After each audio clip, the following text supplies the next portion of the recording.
Dans cette vidéo, je t'explique les fondements du behaviorisme et comment il a influencé notre compréhension de l'apprentissage.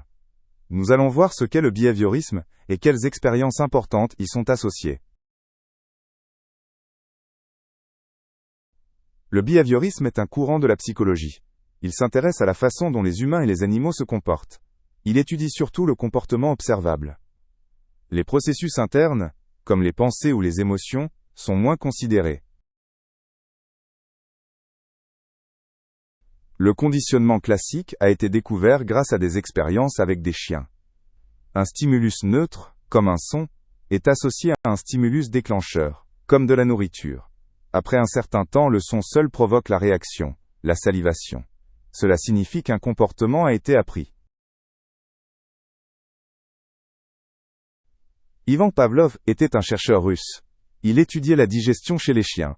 Il a découvert que les chiens produisent de la salive non seulement à la vue de la nourriture. Le conditionnement opérant s'intéresse aux conséquences d'un comportement. Les conséquences positives, comme les récompenses, renforcent un comportement. Les conséquences négatives, comme les punitions, affaiblissent un comportement. Ainsi, les humains et les animaux apprennent quel comportement est utile. Le renforcement fait qu'un comportement est montré plus souvent. Un renforcement positif est l'ajout d'un stimulus agréable. Un renforcement négatif est le retrait d'un stimulus désagréable. Les deux formes rendent le comportement plus fort.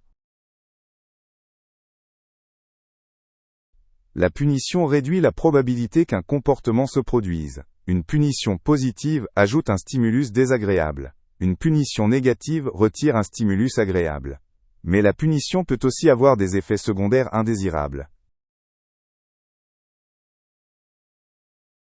Le behaviorisme considère l'apprentissage comme une connexion entre stimuli et réponse. Un stimulus est quelque chose qui agit sur l'organisme de l'extérieur. Une réponse est le comportement qui suit ce stimulus. Des schémas de comportement appris se développent par des connexions répétées.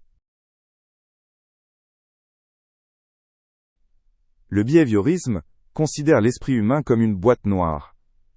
On ne peut pas regarder directement à l'intérieur pour voir ce qui s'y passe. On peut seulement observer quels stimuli entrent et quelles réponses sortent. Ces observations fournissent des informations sur l'apprentissage.